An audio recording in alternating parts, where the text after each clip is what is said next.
Hello and welcome to Writing Momentum. I'm Christopher Maselli, and I'm here with my wife, Gena. How you doing today, Gena? I'm doing well, pretty good. Pretty If I sound a little stuffy, that's what's going on here, but that's okay. I'm happy to be here, and I'm really excited to talk to our guest today. Yeah, Gena's had a little bit of a cold, but we are here with Henry McLaughlin, who has been on the podcast before. Henry is an award-winning author. He's tagged as one to watch with Publishers Weekly, and he's best known for his Riverbend series and his latest book, Emily's Trials. I am so glad you're here today, Henry. How are you doing today? I'm doing good, doing good. As a friend of mine likes to say, God has been good to me. I love it. Well, you're with us partly because first of all, we love having you on the Yeah. podcast here and talking about writing. It's always a fun time. And we Mhm. love seeing the new mustache. Gotta love that. Yeah.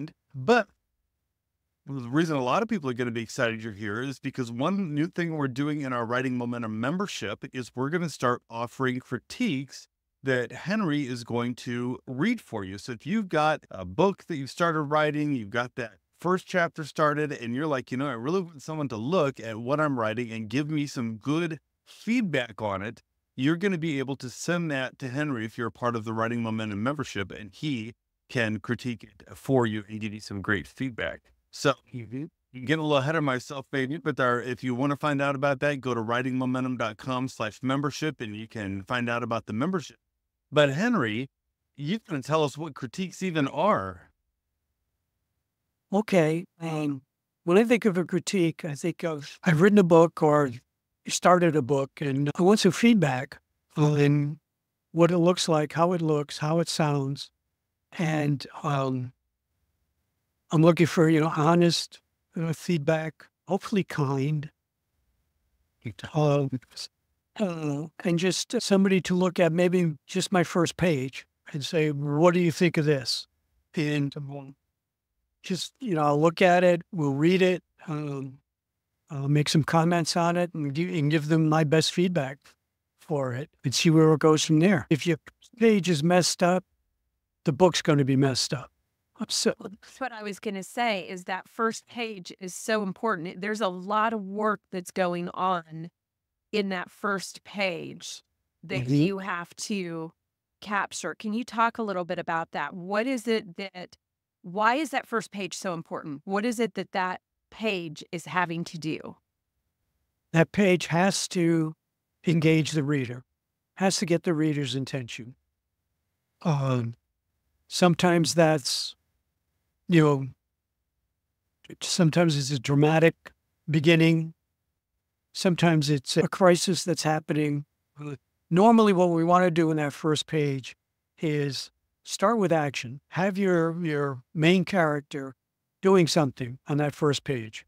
Try not to describe the weather. Try not to describe the town or whatever.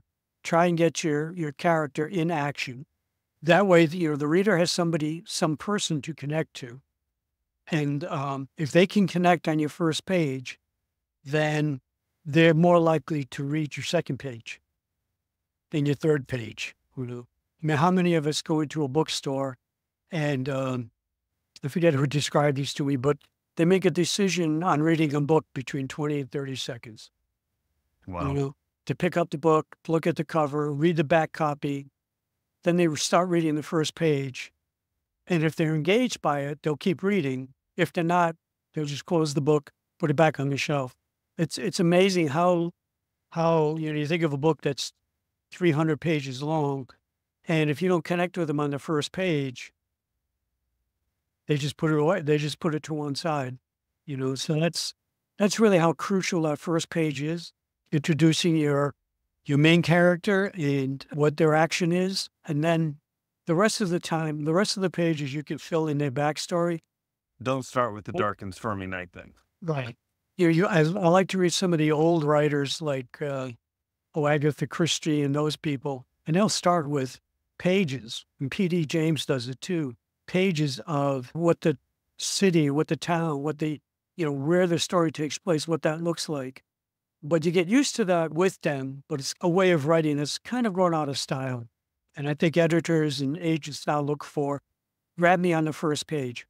Yeah. So, I'm guilty of that. I love reading, but I yeah. will often, because I now read with my e-reader, right? My Kindle. Mhm. So it's so easy to download new books that I'll find myself, I look at the book cover, of course, it's in the store. I read a little excerpt about it, and then I download the book and I read a couple pages. But if it doesn't catch me on that couple pages, I'll move on to the next one, right? Which is, Yeah. it's kind of a shame when you think about it, because you know how people poured their heart into these books, because we pour our hearts into our books. Yeah. But that is just kind of a natural human way of doing things now, and probably because we all have shorter attention spans, right? That's Like these. that's the fit where you Yeah. know, I like shorter widget speed. Yeah, that's the thing, is that in writing and literature and books, they changed. So what was once, pages and pages of description before you got into the action, we now live in a world of television Yeah. and movies and streaming services. And so we're being hit with those inciting incidences a lot sooner, or there's at least got to be some kind of dramatic tension filled moment that kind of Mhm. grabs us, because I really think that it is because of television and movies. I think that Yeah. as we have moved into more of a visual watching a society, that it has made us want to get more into that action so much Yeah. faster. Yeah. Tell us why, and you've really kind of answered this. You've talked about critique is valuable to kind of help a reader kind of fine tune that and Yeah. get that. But tell us, what is it about a critique that readers should or writers should be thinking about? One thing they should be thinking about is what kind of feedback they're looking for. The other thing is, does this opening page work? Yeah. Does it work? Does it, you, the critiquer, does it grab you, the critiquer, and pull you into the story? I remember once I was pitching to an agent, and we gave him the first 5 pages of a book, and he read it. At that time, he was really a well-known agent. Everybody was wanting him. And I gave him the first 5 pages. He said, well, this doesn't happen very often. I said, what? He said, I've reached the end of the 5 pages and I want to read more. It's valuable feedback there. That's very valuable feedback. Yeah. So, and it could be something as simple as that. I want to read more after reading your first page. That's the thing, is that whenever we finish writing, or even as we're writing, we know we want people to read our book eventually, right? We want an agent to like it, an editor to like it, or just, if we're going to self-publish, readers to like it. And getting a critique is kind of a low bar way to start getting feedback on your book before it goes public. To say, Right. okay, am I heading in the right direction? Is this what I should be doing? And just kind of put you on the right track, right? Yeah. Yeah, exactly. Give some suggestions, some direction, maybe try this, this doesn't seem to work, what you've got here. So we've written down, we were, when we were talking about critiques earlier, because we know you're going to be doing critiques with Writing Momentum. Again, go to writingmomentum.com/membership. You can become a member and you can get a critique here with Henry of your first page of your manuscript. And we wrote down, we thought, well, what are some things that people should probably know about their manuscripts? What are some do's, some things they should absolutely do when it comes to their manuscript? And the first one is kind of simple, is follow directions. In what ways do people need to follow directions? Can't they just go ahead and just send you their manuscript? I mean, other than doing that, do they have to do? The reason we say follow the directions is many times authors will hear, especially authors who haven't been published yet, will hear about this agent who's looking for submissions, and they'll just send it in. And they don't even look at the guidelines that the agent has, So get in the habit of what are the directions to make a submission. For this exercise that we're going to be doing with people, they're fairly simple. Just do it in Word, Times New Roman, 12-point font, double space. That's what's so important. There's an agent, his name's Steve Lobby. A lot of people have heard of him. Somebody pitched to him at a conference. He said, send me the synopsis in the first, 5 or 10 pages. But his directions for the synopsis was single space, half-inch margins all around, 12-point font. And this author, so she could get her synopsis on one page, she sent him, the margins were like a 1/4 inch all around, not a half-inch, single-spaced, and 8-point font. My goodness. Wow. But on your reading list. Yeah, right. Oh, so needless to say, Steve just put it aside. They can't follow directions. You're going to get rejected, and without any look at how's the book itself, how's the writing. Hey, I think that's a big deal. And this is a good practice for that. And Gena does that as she teaches high schoolers how to do writing.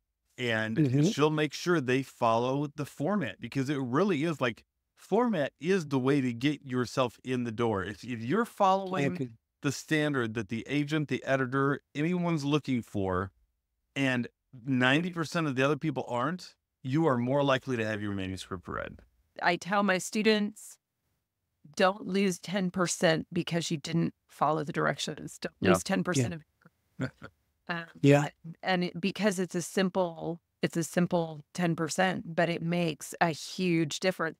And editors, if they're expecting, and editors or critiquers, if they're expecting to get something in 12 point Times New Roman, and you send them 14-point Comic Sans, what you're really doing is you're creating a barrier for that person to automatically think that you're not professional.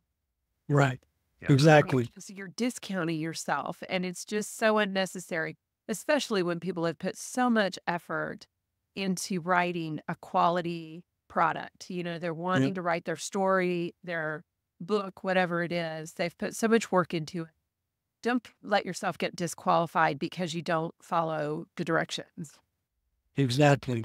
I will also say for ours that we're doing, one of the directions that we are doing is that we are asking that the writer's name does not appear on the sheet that's being submitted, that they include a cover sheet. Their name needs to be on the cover sheet, but on the actual piece that Henry's going to read and critique, we're asking that is anonymous, that the name does not appear. And that's just so that it can be a clean critique. Even if it's somebody he knows, he's not going to change his critique based on that. He's going to be able to get on an even playing field for everybody. So I know that's one. And that's not an unusual request when it comes for critiques either. We should also add that these are going to be open critiques. So these are going to be done in a group. We're going to get a certain amount of these together and then have a group meeting where they're going to be read critiques so that everyone can learn from everyone else's entries. So that's another reason, though, why we want this to be anonymous, is so that no one feels singled out, but that it's just a good conversation. And it'll be encouraging. Henry's always very encouraging. As you get to know Henry, he's always got some good things to say, but he'll also be truthful and honest with you and let you know what needs to be worked on. Well, and I want to really hone in on that. This idea that you can learn so much from listening to other people's process and listening to other people's critiques. If somebody has made a choice in their writing and Henry's correcting that, saying, well, let's look at another way of doing this, or I really think even that, your first 2 or 3 paragraphs, lop them off. You're going to start your action here, which I have a feeling is probably something he regularly says. That kind of thing, you can hear that, you can see it, and all of a sudden you can internalize it. You can take it away and you can say, oh, you know what? Let me look at my first page. You know what? I think I've got a couple of paragraphs that I probably can just drop off, and so that my reader gets into the action much faster, or ways that maybe I can, that dialogue needs to be done, or I can introduce my character. There's so much that you can learn just from hearing other people's critiques. That's right. Yeah. Which is similar to the second do here, to listen to and think about the feedback with an open mind, right? So you want to think about that feedback that you're received with an open mind, because I think it's very easy to put our guards up. Right. I wrote just fine. Don't critique it. Don't Yeah. understand. Well, That's what we're trying to do is critique it. have an attitude of learning. I heard this story. I wasn't witness to it, but I heard this story of somebody gave a manuscript to an agent or an editor, and he said, God gave me every word of this book, and you can't change it. We just have to publish it. I've heard that many times. And they, I also want to say that that's why these sessions that you're going to be doing, Henry, are going to be recorded. So people in the membership can go back and listen to those recordings. They can listen to, because I do this myself. If I'm hearing something, if I'm hearing a critique or listening to someone talk or listening to a coach, whatever, I will only really remember a few of the points. But when I go back and things will stick in my brain, they'll stand out to me, I'll latch onto those. But if I go back and re-listen to what was said, a lot of times I can get more from maybe something else that was spoken about stands out to me then. Keeping an open mind the first time, but going back and listening to him maybe a day, 2 days later, and listening to him again, and really not being quick to respond, but just sit there with an attitude of, I'm just going to absorb. I'm just going to listen. I'm going to absorb. So I think that that's one thing that's going to be great, is that people are going to be able to re-listen to these critiques again, so that it's not just what they capture in the moment, but they can really kind of absorb what's being said. One of the keys to getting benefit from the critique is, listening, absorbing. I think it was Jerry Jenkins was the first person I ever heard say this, but develop a thick skin. That's part of the world of writing. You're going to get feedback. Some of it you're not going to like. Some of it may actually be harsh. But develop a thick skin so you can pull out the nuggets that are going to improve your writing. Which is really the point. I mean, the whole point of going to a critique is to have critiqued. You're not just looking for someone to cheer you on. You want to know what you can improve. That's the key. Listen with the idea of, this person is going to help me make this better. All right. The third do, which was edit before submitting. Talk to us about that. Well, there have been times in my experience with doing critiques and editing and stuff where something is as innocuous as you choose the spelling of the person's name. There's misspellings, Take the time to at least run it through a spell check. Take the time to have your computer read it back to you. Print out that first page, have your computer read it back to you, because then you're going to pick up something that, because you wrote it, and you're reading it, you're not going to pick up stuff that's a little awkward or a little disjointed or whatever. So that's why, it's good to edit before submitting. And again, that's a good practice when you're ready to submit to an agent or to a publisher. That's what they're going to be looking for, that you've not just dashed it off and sent it in, but you've taken the time to go through it and correct basic mistakes. So that's really good. Yeah. So what's the next thing they should do when it comes to submitting a critique? Actually, it's probably more, what are they looking for in their critique? Yeah. If they're looking for a pat on the back and good job, don't see it. If they're looking for some honest feedback about their writing, and it's about their writing, it's not about them as personally. And that's part of developing that thick skin. It's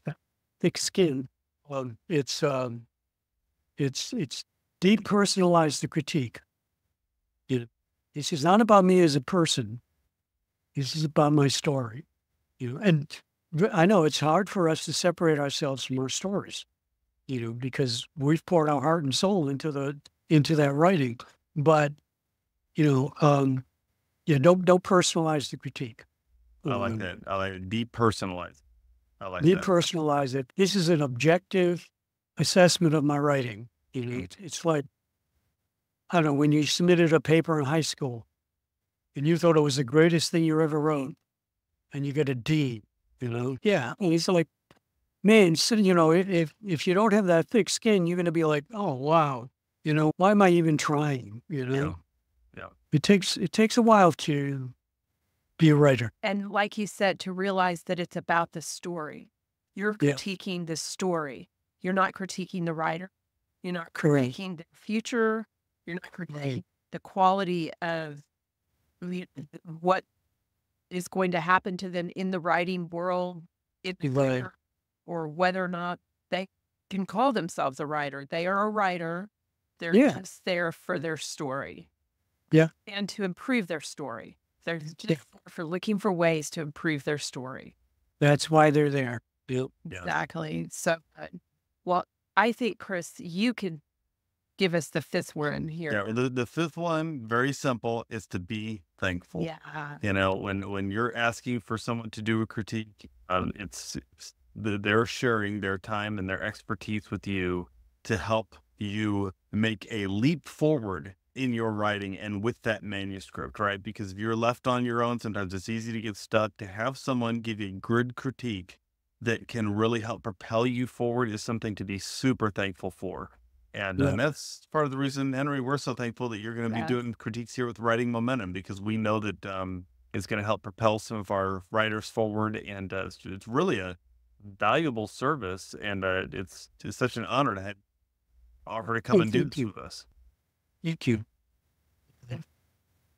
And I think that's the thing with so much of what we've done with all of this, with the different people who are training with Writing Momentum and who are part of our training team, is that you, Henry, Chris, and I, we've spent years learning this craft, and it hasn't always been easy, and it's been hard, and there's been stumbles along the way, and now we're at a place where hopefully we can help other people leapfrog forward and not have to spend as long learning. Yeah. When you critique these first pages, you're bringing all your experience to the table to say, let me help you make this even better and not make even some of the faux pas or trips that I made or that I see other people make. Let me help you get where you want to be even faster. Exactly. So we're recording this in October of 2024. If you're listening then, it's at the end of this month that Henry is going to give his first critiques in the Writing Momentum memberships. You can go to writingmomentum.com/membership to learn how to sign up and be a part of it. It's just $25 a month. And it's going to be kind of a first come, first served basis on these as we do them. But we're not going to just do them this one time. Henry is planning to do this on a regular basis. So even if you're listening outside of this month, hey, come on, jump on into the membership and we can see what spots are available at that point. Well, hey, Henry, you're going to come back and share the 5 don'ts to do with critiques, right?